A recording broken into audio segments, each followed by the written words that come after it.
Her far from home, her sight a curse. Where'er she'd roam, her warnings held in disregard, dismissed by all as mere canard. Her name resounds, a tale of woe. They hear the truth, but let it go. A warning card in ancient lore to heed Cassandra evermore.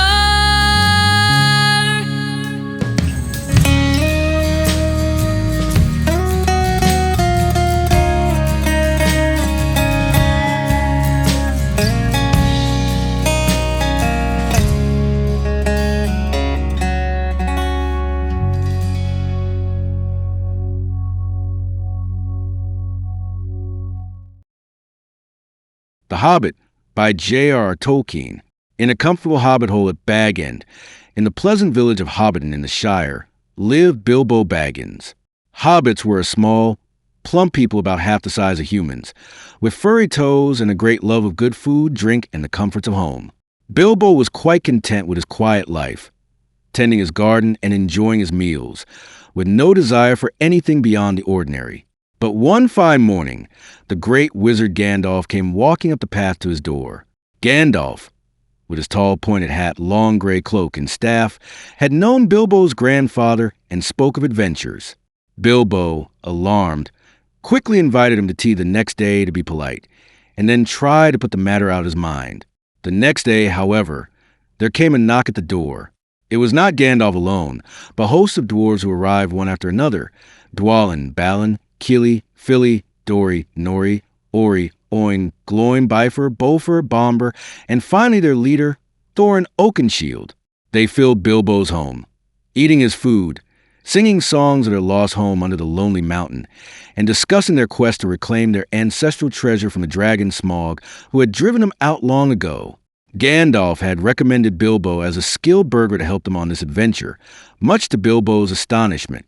The dwarves were skeptical of the small, unadventurous hobbit, but after some discussion and the revealing of Thror's map, showing a secret door into the mountain, Bilbo found himself agreeing to join them, though he was filled with doubt. The next morning, after the dwarves had left without him, Bilbo changed his mind again, but Gandalf urged him on, and soon the company of 14 set out from the Shire into the wild. Their journey began peacefully enough, but soon grew perilous. In the Lone Lands, they were captured by 3 great trolls, Tom, Bert, and William, who planned to roast and eat them. Gandalf cleverly kept the trolls arguing until the sun rose, turning them to stone. The company searched the trolls' cave and found a hoard of gold and weapons, including swords. Gandalf and Thorin took 2 ancient blades, Glamdring and Orcrist, and Bilbo took a small elvish knife that served him well as a sword, which he later named Sting. They continued to the valley of Rivendell, where they rested at the home of Elrond, the great elf lord. Elrond was hospitable, providing food and rest. He examined the swords, revealing they were famous blades from old wars, and read the moon letters on Thorin's map, explaining that the secret door will be visible on Durin's Day under the last light of the setting sun. After 2 weeks, refreshed, the company left Rivendell and headed toward the Misty Mountains. A terrible storm forced them to shelter in a cave high in the mountains. Unbeknownst to them, it was a goblin cave. In the night, goblins seized the ponies and captured the dwarves and Bilbo, dragging them deep underground to the great goblin. Gandalf, who had been keeping watch, slew the great goblin with Glamdring and led a daring escape through the tunnels. In the chaos, Bilbo became separated from the others and fell, striking his head and losing consciousness. When Bilbo awoke in the dark, he found a small golden ring on the ground and slipped it into his pocket. Wandering lost, he came to a subterranean lake where he met Gollum, a slimy, hissing creature who lived on fish and goblins. Gollum wanted to eat Bilbo and proposed a riddle contest. If Gollum won, he would eat the hobbit. If Bilbo won, Gollum would show him the way out. They exchanged riddles, and Bilbo wanted the question, "What have I got in my pocket?" referring to the ring, though he did not yet know its power. Gollum went to fetch his precious ring, which made the wearer invisible, but it was gone. Bilbo had it. Furious, Gollum pursued him, But the ring allowed Bilbo to become invisible and slip past. Gollum unwittingly showed him the exit, and Bilbo escaped the tunnels, rejoining the dwarves outside. The ring's power proved invaluable, and the dwarves gained new respect for their burglar. Goblins and wargs, evil wolves, pursued them. The company climbed trees to escape, but the enemies set fire to the forest below.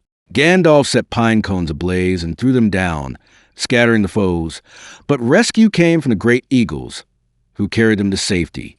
The eagles deposited them near the home of Beorn, a skin changer who could become a great bear. Beorn was gruff but hospitable after hearing their tale, providing food, ponies, and advice.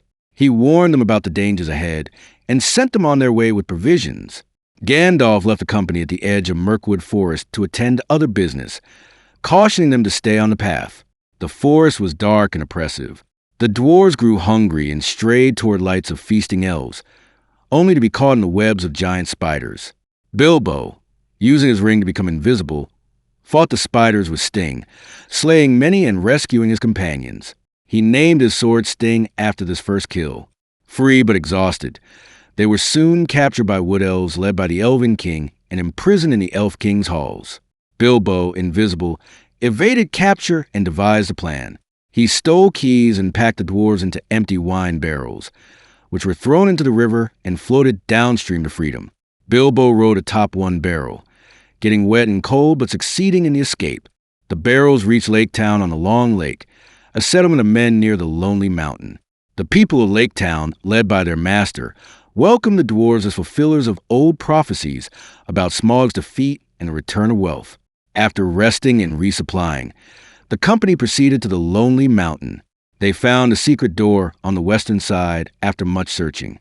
On Durin's Day, with the last light of the sun, the keyhole appeared, and Thorin opened the door with a key from his grandfather.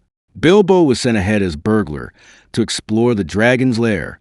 Inside, Bilbo crept past the sleeping Smaug, a vast, red-gold dragon coiled on a massive hoard of treasure. He stole a golden cup and retreated. Emboldened, he returned later and engaged Smaug in conversation, cleverly learning of a weak spot in the dragon's armor near his left breast. Smaug, suspicious, realized Lake Town had helped the intruders and flew off in rage to destroy it. Bilbo had also discovered the Arkenstone, the great heart of the mountain and Thorin's prized heirloom, and pocketed it secretly. Smaug attacked Lake Town fiercely, burning much of it, but Bard the Bowman, a descendant of Girion of Dale, learned of the dragon's weakness from a thrush that had overheard Bilbo's report. Bard fired a black arrow into the hollow spot, slaying Smaug. The dragon's body fell into the lake, and Lake Town lay in ruins. News of Smaug's death spread quickly. The wood elves and men of Lake Town marched to the Lonely Mountain, seeking to share the treasure as recompense. Thorin, now king under the mountain, grew greedy and refused, fortifying the entrance and sending for aid from his cousin Dane Ironfoot in the Iron Hills. Bilbo, dismayed by the growing conflict, slipped out one night using his ring and gave the Arkenstone to Bard and the Elven King as a bargaining tool to prevent war. When the Arkenstone was presented to Thorin, he flew into a rage at what he saw as betrayal by Bilbo and banished him. Battle seemed inevitable as Dane's dwarf army arrived, but Gandalf reappeared, warning of a greater threat, an army of goblins and wargs marching on the mountain, seeking revenge. The dwarves, men, and elves united against this common foe in the Battle of the Five Armies. The fighting was fierce, and the good forces were nearly overwhelmed until the eagles arrived, along with Beorn in bare form, who wrought havoc among the enemies. Victory was won, but at great cost. Thorin was mortally wounded in the battle. Before dying, he reconciled with Bilbo, calling him a friend and worthy companion, and was buried with Orcrist and the Arkenstone. Dane became king under the mountain, and the treasure was divided fairly, with shares going to Bard and the elves. Bilbo took only a small portion of his promised 14th share, enough to make him wealthy, preferring not to burden himself with more. With Gandalf, he began the long journey home, stopping again with Beorn for Yuletide and resting at Rivendell with Elrond in the spring. When Bilbo finally returned to Bag End after more than a year away, he found that his possessions were being auctioned off, as he had been presumed dead. He reclaimed most of his things and settled back into his hobbit hole, though he was changed. Respectable hobbits viewed him with suspicion for his adventures and associations with dwarves, elves, and wizards, but Bilbo did not mind. He kept the ring, wrote his memoirs, and lived contentedly, treasuring the memories of his unexpected journey and the friends he had made along the way.